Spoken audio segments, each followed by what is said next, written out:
Roberto Gómez Bolaños, Chespirito, un nombre que evoca risas, inocencia y la genialidad detrás de personajes inmortales. Pero, ¿qué ocurre cuando el telón se cierra y las cámaras se encienden, revelando una dinámica inesperada? Hoy vamos a adentrarnos en una de las historias menos contadas de su vida, la influencia de Florinda Meza en su voz pública, un relato que te hará cuestionar lo que creías saber. El Chavo, ustedes lo conocen mucho, lo ven todos los días allá en Televisión Nacional. ¿Inspiraste en ellos para tus personajes? No, bueno, algunos que no tienen miedo, son todopoderosos. Pero un personaje que tiene tanto miedo como el Chapulín Colorado. Y había yo empezado a hacer el Chavo. Pero pero entonces no, porque yo no entré con el Chavo, yo entré mucho antes del Chavo. Sí, pero... O sea, él no entró para el Chavo, él entró desde antes. Carlos Villagrán entró prácticamente... Porque yo entré en el 71 y todavía no existía el Chavo, y lo primero que yo hice cuando entré no fue el Chavo, fueron sketches y programas del Chapulín Colorado. En cada aparición pública, Roberto y Florinda eran inseparables. Él, el genio, a menudo con una expresión algo reservada. Ella, la mujer fuerte, a su lado, la musa, la esposa. Pero había algo más, una especie de danza silenciosa en cada entrevista.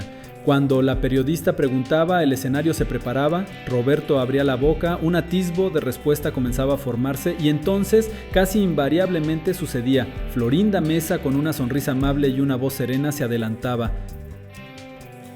¿Cierto? Como matrimonio. ¿Como matrimonio? Hay un detalle. ¿La viste lo que dijo Florinda? ¿Como matrimonio? Sí, porque tuve unos años, yo fui joven alguna vez.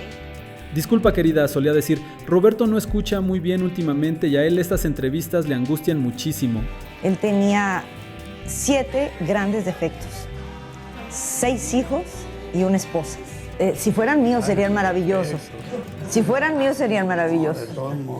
Pero no siendo míos eran un problema y eran un defecto. ¡Claro! Una explicación que, en apariencia, era un acto de puro amor y protección, pero ¿lo era realmente? 28 años. 20. Y luego volver con la ropa ya lista porque él no se toma la molestia de ir a una tienda. Ocasionaría un pleito, entonces a mí me hizo aprender una nueva forma de vivir, decir, no, ya comimos. Esta narrativa de protección se convirtió en el guión de cada aparición pública. Florinda no solo respondía por él, se erigía poco a poco como la portavoz oficial de Roberto Gómez Bolaños. Su presencia se volvía tan dominante frente a cámaras que a veces parecía que la voz de Chespirito se diluía en la suya. Por ejemplo, él no tiene conciencia del tiempo. Tuve que irle formando disciplinas de vida para que optimizara su tiempo y pudiera escribir. Fuentes cercanas a la producción de Chespirito, que prefieren mantener el anonimato, susurraban en los pasillos sobre esta dinámica. Roberto era un torrente de ideas en privado, comentaba una voz anónima, pero frente a las cámaras era como si una sombra sutil lo cubriera. Florinda hablaba por él, sobre él y de él. ¿Era un control consciente o una manifestación de una personalidad avasalladora que incluso sin querer acallaba la verdadera voz del genio? ¿Se complicó el matrimonio? Pues fíjate que a mí nunca se me ha hecho difícil el matrimonio para empezar. Ahorita te pregunto a ti, Roberto, ¿eh?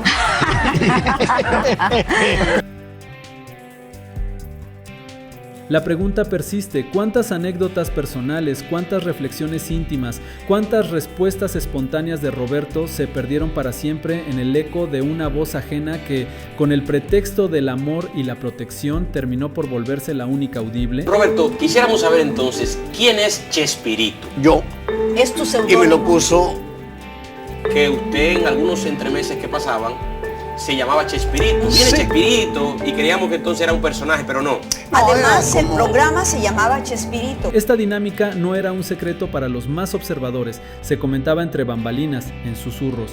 El drama no se desarrollaba en grandes escenas de conflicto, sino en pequeños gestos, en las miradas fugaces de Roberto, en los silencios que seguían a cada interrupción de Florinda. Comediantes del Pero mundo. digamos que al principio tuviste la influencia de tu educación del cine, entre El Gordo y el Flaco, Buster Bueno, sí, Keaton, o cosas así. la gente de cine... De más bien del cine, más que de la televisión. Para mí El Gordo y el Porque él es Flaco de los eran... hacedores de la televisión. ¿Fue un acto de amor incondicional que sin querer restó protagonismo a la voz del artista o fue una estrategia sutil para moldear la narrativa y proyectar una imagen específica al mundo? El misterio y la intriga persisten, invitándonos a mirar más allá de la superficie de las sonrisas en cámara. Comunicación.